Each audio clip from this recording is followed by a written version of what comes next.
Para hacer democracia, se requiere estar bien informados. La Urna, programa del Instituto Electoral de Coahuila. Los temas democrático-electorales al alcance de la ciudadanía. Hola, ¿qué tal? Bienvenidos a su programa La Urna, producción del Instituto Electoral de Coahuila. Como siempre, les saludamos y le invitamos a que se quede con nosotros. Protagonistas de la vida democrática de Coahuila y de México en comunicación directa con usted. La entrevista.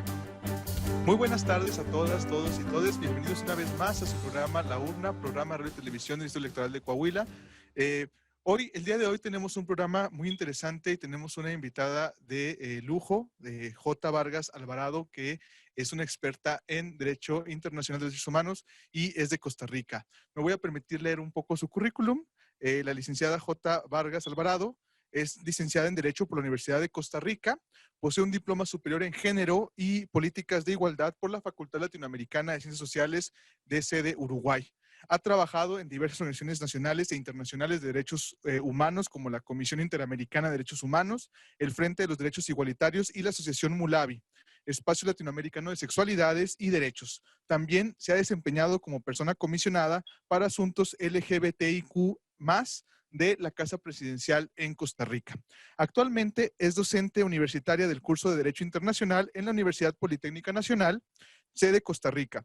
Entre sus publicaciones destacan los derechos de las personas intersex en Costa Rica a la luz de los estándares en derechos humanos, las personas trans y el mecanismo de alternancia electoral a la luz de la opinión consultiva 24-2017 en la revista del Tribunal Supremo de Elecciones de Costa Rica y análisis de la opinión consultiva 24-17 de la Corte Interamericana de Derechos Humanos con énfasis en identidad de género.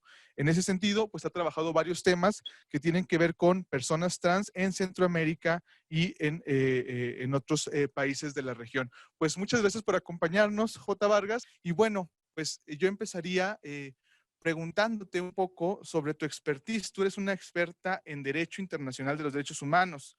En ese sentido, te podría preguntar, ¿qué fundamentos son los principales dentro del derecho internacional que protegen a la población LGBTIQA+, específicamente en derechos político-electorales? Principalmente cuando hablamos de derecho internacional hay que enfocarnos en el principio de igualdad y no discriminación. Este principio ha sido desarrollado por la Corte Interamericana de Derechos Humanos, por la Comisión Interamericana, por otros órganos internacionales de derechos humanos y es la base esencial. Y lo que nos quiere decir es que ninguna persona puede ser discriminada en razón de categorías sociales, incluidas la orientación sexual, la identidad de género, las características sexuales, la expresión de género. Entonces, con base en este principio, que además de ser un principio rector que debe regir todo el derecho, tanto internacional como nacional, también es un derecho de todas las personas y un deber hacia las demás personas, es que se debe reconocer todos los derechos en igualdad, sin discriminación ante la ley. Pero no solo eso, sino que a través de la perspectiva de diversidades, que reconoce que las personas están en diferentes posiciones políticas y sociales en cuanto a cuál es su orientación sexual, cuál es su identidad de género, cuál es su expresión de género, cuáles son sus características sexuales, reconoce que hay desigualdades entre las personas y busca esta perspectiva eliminar esas desigualdades, no solo las barreras, sino la raíz del problema. Entonces, si tomamos como base el principio de igualdad y no discriminación y la perspectiva de diversidades, podríamos garantizar todos los derechos, incluidos los derechos político-electorales de las personas LGBTIQ+. Muy bien, una pregunta respecto, tú tienes expertise ahí en el sistema, en Derecho Internacional. Una pregunta respecto a si existen algunos pronunciamientos desde el Sistema Universal de Protección, el Sistema Universal o el Sistema Interamericano de Protección de los Derechos Político-Electorales de la comunidad LGBTIQA+. Yo siempre, cuando hablo de estos temas, hago una pequeña broma de que cuando yo empecé a estudiar Derecho, no existía, al menos en el sistema interamericano de derechos humanos, ninguna resolución de la Corte Interamericana que hablara sobre los derechos de las personas LGBTIQ+, o el reconocimiento de la no discriminación por orientación sexual o identidad de género en nuestro sistema interamericano. En el sistema universal había algunos intentos, como los principios de Yogyakarta, que estos principios, bueno, son unos lineamientos base, es parte del soft law, o sea, no son vinculantes para los estados, pero los estados que así lo deseen pueden utilizarlos para garantizar los derechos de las personas LGBTIQ+. Eh, y entonces, poco a poco se ha ido desarrollando en los últimos 10 años lo que podríamos llamar la jurisprudencia interamericana en materia de derechos humanos de las personas LGBTIQ+. Sin embargo, hasta el momento no hay ningún caso ante la Corte Interamericana o ante la Comisión Interamericana que aborde el tema de los derechos político-electorales per se de las personas LGBTIQ+. Hay algunos pronunciamientos un poco titubeantes, o justamente los principios de Yogyakarta hablan de que las personas LGBTIQ+ deberíamos de tener derecho a la participación política, a la participación democrática. El Alto Comisionado para las Naciones Unidas para los Derechos Humanos ha hablado sobre el reconocimiento de poblaciones en situación de discriminación, de vulnerabilidad en los procesos electorales, en la participación justamente en los procesos electorales, y mucho de lo que se ha desarrollado más bien ha sido cómo garantizamos que las personas LGBTIQ+ puedan ejercer el voto. Pero más allá de ejercer el voto, pues casi que no encontramos ningún pronunciamiento o algo al respecto. Si nos adentramos en la Comisión Interamericana de Derechos Humanos, la Comisión sí ha abordado un poco el tema de participación democrática y participación política, por ejemplo, en el informe de reconocimiento de los derechos de las personas LGBTIQ+ del 2018, y también ha abordado casos particulares donde se ha ejercido violencia hacia personas LGBTIQ+ que ocupan cargos de elección popular. Y entonces, en este particular, podemos citar el pronunciamiento o el comunicado de prensa del 25 de julio del 2021, el comunicado de prensa del 30 de agosto del 2022 y algunos tweets del 29 de junio del 2021, donde la Comisión Interamericana condena ataques que se dan contra principalmente consejeras concejalas trans en Brasil. Y lo último que podríamos señalar que puede tener alguna relevancia para el tema es que la Corte Interamericana, en la opinión consultiva 2417 y en el caso Vicky Hernández contra Honduras, ha señalado que garantizar el derecho a la identidad de género permite, o el reconocimiento del derecho a la identidad de género de las personas trans no binarias, permite el acceso a otros derechos humanos como los derechos civiles, los derechos políticos, pero lo ampliado así de forma muy general. Fíjate que tomas un tema bastante interesante ahí que tiene que ver con el contexto político que se ha dado desde la Corte, de la Comisión Interamericana. En alguna relatoría, por ejemplo, ellos ya hicieron establecieron algunos criterios y algunas recomendaciones, algunos panorama, digamos, de cómo están los derechos político-electorales, los derechos humanos de las poblaciones LGBTI en general. Pero específicamente la relatoría ha hecho ciertas recomendaciones y panorama. ¿Nos puedes hablar un poco sobre este tema, además de lo que ya nos comentaste de cómo ha estado, digamos, en el sistema de protección interamericano como universal? Claro que sí. Hay dos informes de la Comisión Interamericana de Derechos Humanos que ha abordado el tema de participación política. El primero de ellos, el que yo señalaba sobre el reconocimiento de los derechos de las personas LGBTIQ+ en las Américas, bueno, LGBTI, que es lo que usa la Comisión Interamericana, y el informe sobre personas trans y de género diverso y sus derechos económicos, sociales, culturales y ambientales. Aunque es sobre DESCA este último, específicamente la comisión reitera lo que la Corte ha señalado de que si no se garantiza el derecho a la identidad de género de forma plena, es decir, que las personas trans y no binarias podamos tener acceso a la rectificación de nuestro nombre, a la rectificación del componente sexo o género registral, pues entonces se nos están violentando otros derechos humanos, incluidos los derechos civiles y políticos. En el informe del 2018 sobre el reconocimiento de los derechos humanos, la Comisión reitera que las personas LGBTIQ+, son parte de una población que ha sido excluida de forma estructural y que es importante el reconocimiento de sus características propias para que puedan ejercer el derecho a la participación política de forma plena, que se garantice este derecho a la participación política. Además, ha considerado la Comisión Interamericana que las personas LGBTIQ+ son parte central de la democracia y que esta diversidad también es lo que caracteriza cualquier democracia en nuestro continente.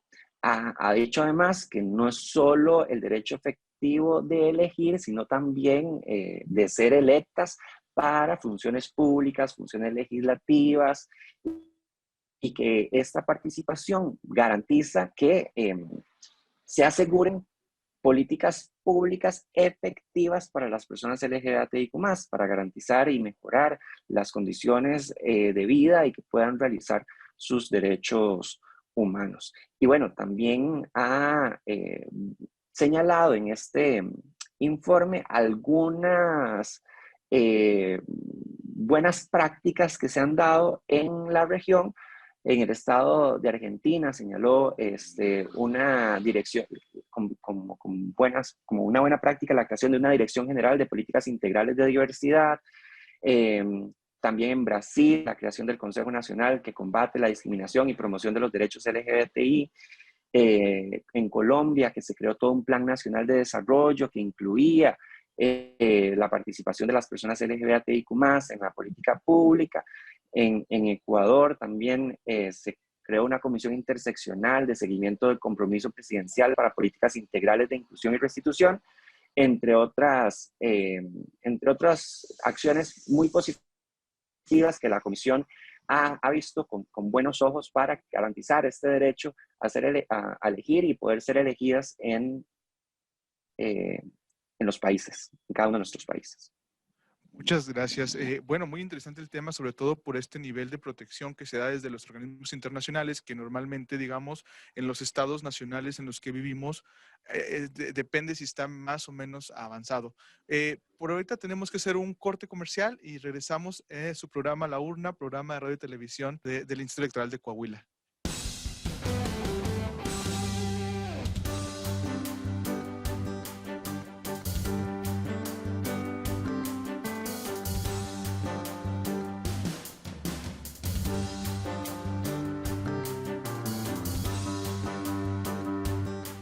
Buenas tardes nuevamente a todas, todos y todas los que nos acompañan esta tarde en su programa La Urna, programa Radio y Televisión Instituto Electoral de Coahuila. Estamos entrevistando a una invitada de lujo, J. Vargas, de Costa Rica, que nos está hablando un poco sobre los derechos político-electorales de las poblaciones LGBTIQA+, desde la perspectiva del derecho internacional, de los derechos humanos.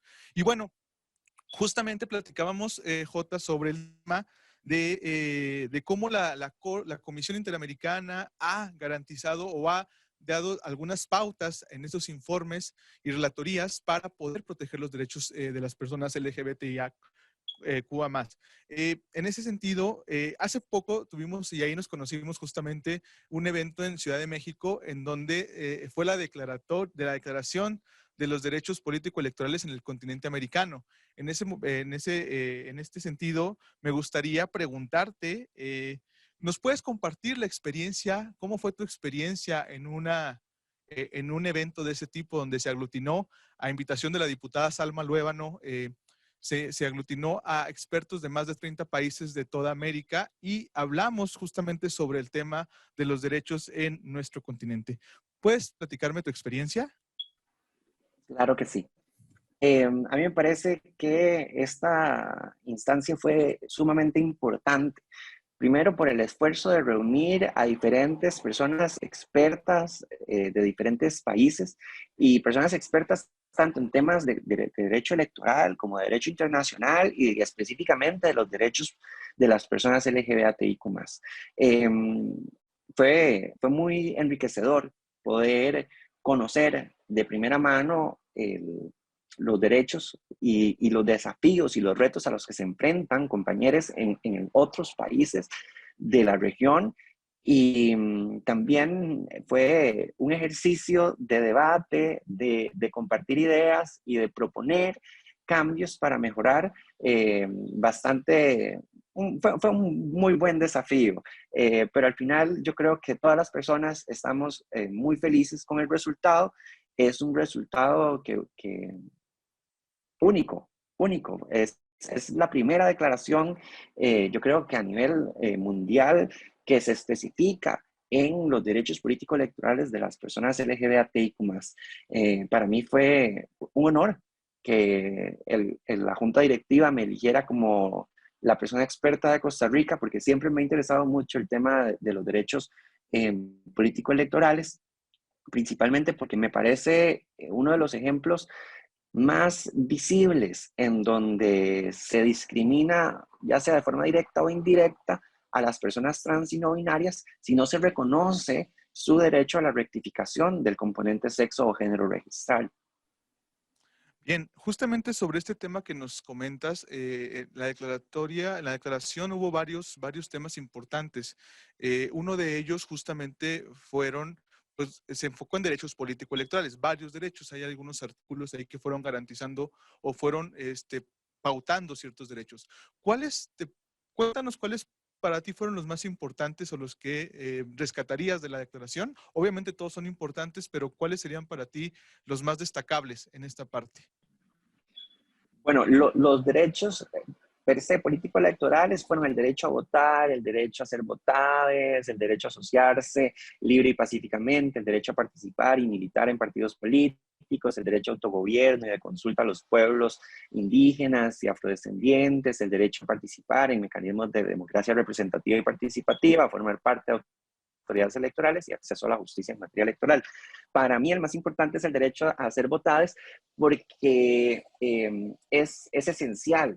Si no hay personas, y porque es muy personal, no es porque haya alguna jerarquía entre los derechos, sino que para mí, si no hay personas en los puestos de elección popular, en los puestos de toma de decisiones, entonces vamos a necesitar voluntad política de personas que no están viviendo nuestras experiencias para lograr políticas públicas que vengan a eliminar estas barreras, esa raíz de la desigualdad, de la discriminación a la que nos enfrentamos las personas LGBTIQ+.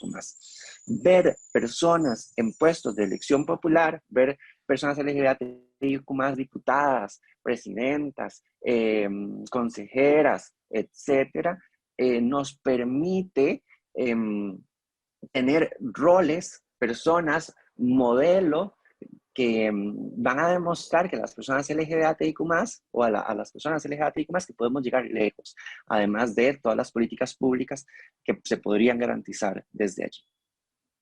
Muy bien. A ver, ahí hay varias cosas importantes que me gustaría destacar de lo que mencionaste, ¿no? La primera de ellas es, la declaración en sí mismo es un instrumento que se hace, digamos, como algo especializado de lo que ya existía. Tú conoces muy bien que ya existen otros instrumentos internacionales, el sistema universal, el sistema interamericano. ¿Qué cosas son, aparte de lo que tú ya me comentas, que es una especializada en derecho electoral? Eso queda clarísimo. Pero ¿qué aportación crees que hace esta declaración, más allá de lo que ya tenemos en el sistema universal y en el sistema interamericano de protección de derechos humanos?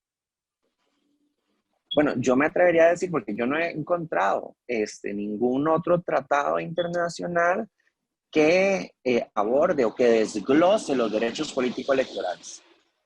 Hay jurisprudencia en algunos países, hay jurisprudencia regional que aborda el tema de la participación democrática, participación política. Sin embargo, no hay una declaración o algún principio, aunque sea de soft law, que desglose los derechos político-electorales. Entonces, yo creo que esto es el primer reconocimiento que se le debería dar de que es un primer acercamiento a qué significa que las personas tengan derecho político electoral, qué significa el derecho a la participación democrática. Bueno, ahí se desglosa en estos 8 derechos que señalé anteriormente. Y lo otro es que además de ser que tiene esa especificidad en derecho electoral, aborda específicamente el tema de personas LGBTIQ+, y brinda recomendaciones a los estados para garantizar cada uno de estos derechos a las personas LGBTIQ+. Entonces, no se queda en ser una simple declaratoria sobre derechos, sino que busca hacer estas recomendaciones a los estados para que en la práctica, en el resultado, se logre garantizar cada uno de estos derechos a las personas LGBTIQ+. Yo rescataría estos dos temas principalmente. Sobre esto, por ejemplo, ¿consideras que esta declaración puede lograr que se materialicen los derechos político-electorales de las personas que pertenecemos a la diversidad sexual, a los grupos LGBTIQA+? ¿Y por qué? Claro que sí. A nivel de la historia del derecho internacional, hemos visto cómo declaraciones que son, aunque sean soft law, es decir, que no son vinculantes para los estados, se han tomado como fuentes para la creación de políticas públicas, fuentes para la creación de leyes a lo interno de los estados, fuentes para la redacción de sentencias por parte de juzgados nacionales e internacionales, y basta mencionar la Declaración Universal de Derechos Humanos, la Declaración de los Derechos y Deberes del Hombre, la Declaración Americana de los Derechos y Deberes del Hombre, los principios de Yogyakarta, que estos principios, bueno, ahorita hay un debate de si de verdad siguen siendo, al menos estos 3, si de verdad siguen siendo soft law, porque ya han sido adoptados por los estados como parte de su cuerpo normativo, tanto nacional como internacional. Entonces yo creo que es un desafío que nos queda a las personas que formamos parte de esta redacción para promover la difusión de esta declaración, promover artículos académicos, promover encuentros con estados, con los tribunales electorales, con los consejos electorales de los distintos países de la región, para que empiecen a incluir estas recomendaciones dentro de sus cuerpos normativos. Y más allá, ojalá que logremos materializar una convención interamericana de derechos político-electorales de las personas LGBTI+. Sobre este tema te voy a interrumpir tantito. Te preguntaría entonces, ¿tú sí le ves futuro a este documento como, digamos, le ves futuro para poder ser un tratado, un instrumento internacional que pueda ser adoptado por los estados del continente americano? Tiene toda la base jurídica necesaria para eso. Tiene toda la base, además, de expertise de las personas que formamos parte de ella. Ahora, sería una declaración mucho más amplia, pienso yo, bueno, mucho más general, en realidad, no mucho más amplia, sino mucho más general en los temas a tratar, porque no podría irse tan delimitadamente como lo hicimos en la declaración, de que en cada derecho, pues, hicimos recomendaciones muy específicas, en algunos derechos incluso, más específicos que en otros. Pero sí se podría, claro que sí, desarrollar esta declaración y convertirla en una convención, en un tratado internacional, pero para ello necesitamos la voluntad de los estados. La voluntad... Sí, Dale, dale. definitivamente, se necesita voluntad de los estados en ese sentido y la voluntad política de todos los países que de verdad proteger, promover, garantizar los derechos fundamentales de las personas que presentan la diversidad. Bueno, en ese sentido, te daría el espacio para una última reflexión, ya que estamos por terminar este tiempo, te daría el espacio para una última reflexión que nos quisieras dar acerca de esta declaración y te agradezco mucho al haber aceptado esta invitación para participar. Bueno, primero agradecerle por la invitación. Para mí fue todo un honor recibir ese mensaje para formar parte de este espacio tan necesario para fortalecer la democracia y la democracia política y la democracia electoral en cada uno de nuestros territorios, por más locales que sean. Yo creo que es importante que las comunidades pues tengan contacto con sus respectivos órganos electorales y puedan conocer sobre estos temas. Para mí la experiencia otra vez de la declaración pues me trajo muchos contactos importantísimos porque había personas de todo tipo, de diferentes orientaciones sexuales, de diferentes identidades de género, de diferentes expresiones de género. Y entonces fue bastante enriquecedor poder llevar las vivencias y los retos a la redacción de un documento más político, más jurídico y más robusto en temas de derechos políticos electorales. Yo creo que esta declaración puede llegar muy lejos. Entonces, lo que hay que hacer, justamente como decía al inicio, es difundirla, es continuar haciendo estos esfuerzos para garantizar todos los derechos a todas las personas sin ningún tipo de discriminación. Te agradezco mucho la invitación, agradezco mucho que hayas estado con nosotros y bueno, pues en ese sentido es un tema que tiene todavía mucho que sacar, tenemos mucho que decir sobre esto, pero es un primer avance para seguir fortaleciendo los derechos de todos aquellos que pertenecemos a los grupos, a la población LGBTIQA+. Pues muchas gracias nuevamente, J. Vargas, y muchas gracias a ustedes que nos siguen desde sus casas y nos siguen en el sistema en el programa de radio y televisión del Instituto Electoral de Coahuila. Que tengan una muy buena tarde y nos vemos en una próxima emisión. Muchas gracias. Y bueno, fue todo. Muchísimas gracias por haber estado aquí con nosotros en su programa La Urna, esta producción del Instituto Electoral de Coahuila. Nos puede seguir también en redes sociales, en Facebook como laurna.programa radiofónico del IEC, en Instagram, programa-radiofónico y en Twitter, laurna-IEC. Queremos tener comunicación con usted. Pásenla muy bien. Hasta la próxima semana. Gracias por acompañarnos en una emisión más de La Urna, llevado hasta ustedes por el Instituto Electoral de Coahuila. Nos escuchamos en nuestra próxima emisión.